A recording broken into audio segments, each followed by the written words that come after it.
The bombardment of Istvaan III begins. Thousands upon thousands of warheads containing the Life-Eater virus detonate all over the planet.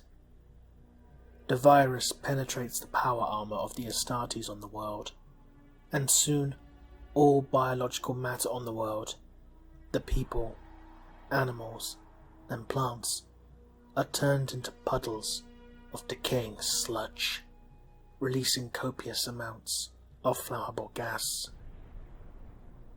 The Phalanx, flagship of the Imperial Fists, fires a single lance shot into the atmosphere, igniting a tremendous firestorm that would sweep and sterilize the world within a matter of minutes. Upon the frigate, the Victus, Aeonid Thiel of the Ultramarines watched in horror. This was wrong. Their brothers were on that world. Thiel and his men staged a mutiny upon the vessel, resulting in a savage gun battle upon it between his forces and the traitorous forces under the command of Varus Caspian. Through a stroke of luck, an explosion breached the hull of the ship, the resulting vacuum dragging many of the traitorous marines out into the icy void. Thiel and his men quickly capitalized on the situation and took control of the Victus, making a daring escape. The traitorous ships nearby attempted to stop the Victus from escaping, but failed as the ship made an uncontrolled warp jump into the unknown. Guilliman raged upon finding out. Their plans were about to be scuppered. Rogel Dawn contacted Guilliman and informed him that they had a larger problem to deal with. Jaghatai Khan, through the psychic powers of his Legion's Stormseers, had discovered the plans of the Dauntless Few. Luckily for them at least, the amount of warp storms had made astropathic messages next to impossible to send. But if the Khan knew, then the most powerful psychic amongst the legions, Magnus the Red, would surely know as well. Rogel Dawn ordered Leman Russ and the Space Wolves Legion to make their way to Prospero, and either bring Magnus into the fold, or destroy him and remove a potential threat.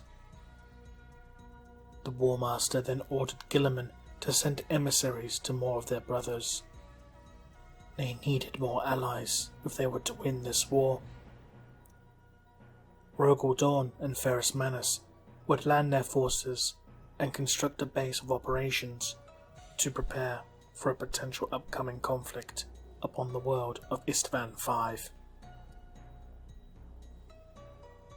Upon Prospero's surface, Magnus roared in fury.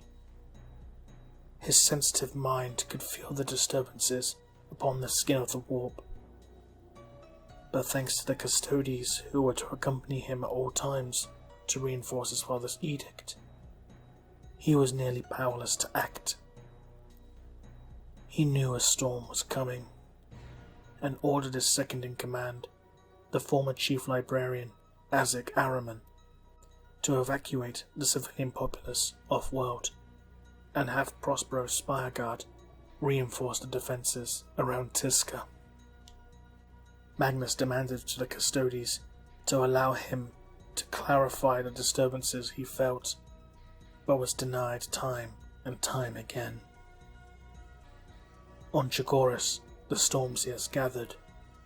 Hundreds of powerful psychers gathered for this one single purpose. They would allow Jaghatai Khan to create an astral projection, and thus allow their Primarch to ride the currents of the Empyrean to warn the Emperor directly.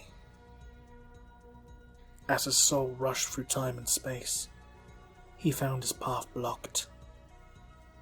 He raged as he tried to breach the psychic barrier, but he could not.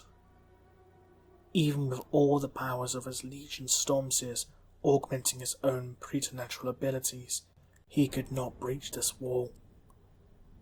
A voice in his mind offered to grant him a way to break through the barrier, and without hesitation, Khan agreed, not knowing the future ramifications of his actions. It's true what they say. The path to ruin and damnation is paved with the best of intentions.